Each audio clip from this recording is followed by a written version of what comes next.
Hey everyone, today we're diving into something that's, well, it's kind of invisible, but it's absolutely essential for a free society to work. Trust.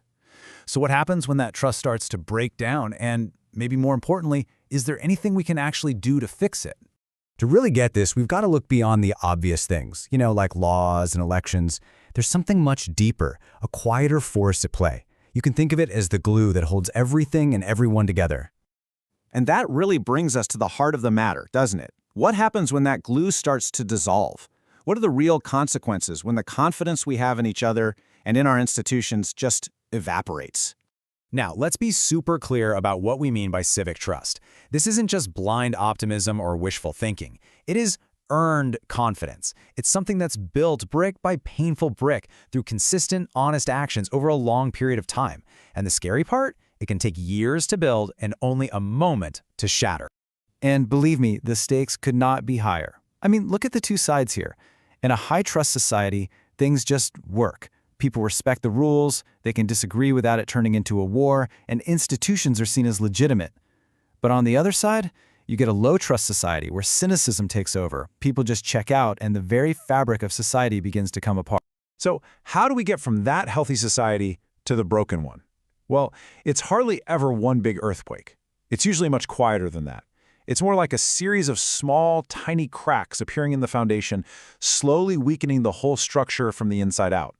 And here they are. These are the culprits, the trust breakers. Things like dishonesty, hypocrisy, saying one thing and doing another, treating people you disagree with like they're worthless, and, of course, a total lack of accountability. But that last one, that feeling of being unseen or unheard, wow. When people feel that, their faith in the whole system can just vanish. And here's a really key insight. Just like rust slowly corrodes a piece of metal, trust usually erodes bit by bit over time. Now that might sound kind of depressing, but actually, it's also where we find hope. Because if trust is broken slowly, it means it can be restored the exact same way, patiently, deliberately, and with real intention.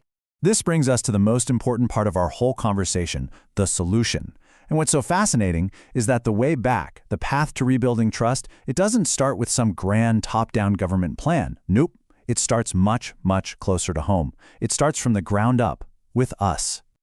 This quote right here, it just nails it. It really gets to the core of the solution. It's not about flashy speeches or big promises. It's about local actions. It's about the real relationships we have with our neighbors. And it requires patience. There are absolutely no shortcuts here.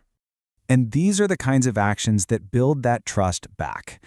Just think about it in your own life. It's the neighbor who says they'll keep an eye on your place, and they actually do it. It's the local leader who's more interested in serving the community than getting credit. It's the simple, powerful act of disagreeing with someone and still treating them like a human being. This points to a fundamental truth. Laws are really important, of course, but they can only do so much. A law can punish bad behavior, but it can't inspire goodwill. It can draw a line, but it can't build confidence. For that, you need something much deeper. You need character. The virtues we choose to practice are what actually shape our communities. And if we're talking about character, here are 4 of the big ones, the absolute cornerstones for restoring trust. Integrity, because it creates confidence. Humility, which opens the door for real conversation. Courage, to speak the truth even when it's tough. And charity, which is really about goodwill, is what holds us together even when we disagree. Okay, so what can we actually do? This can't just be a theoretical discussion. Let's turn these big ideas into a real, concrete plan of action.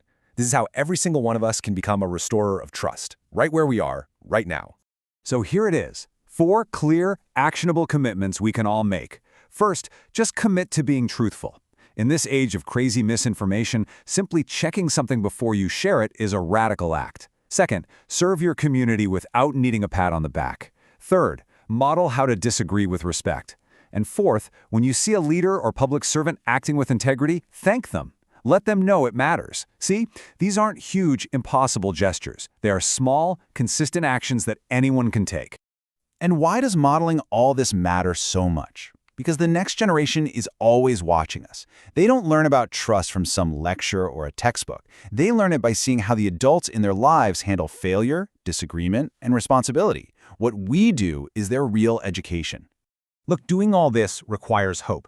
But we have to be really precise about what hope means here. It's not just sitting back and wishing things were better.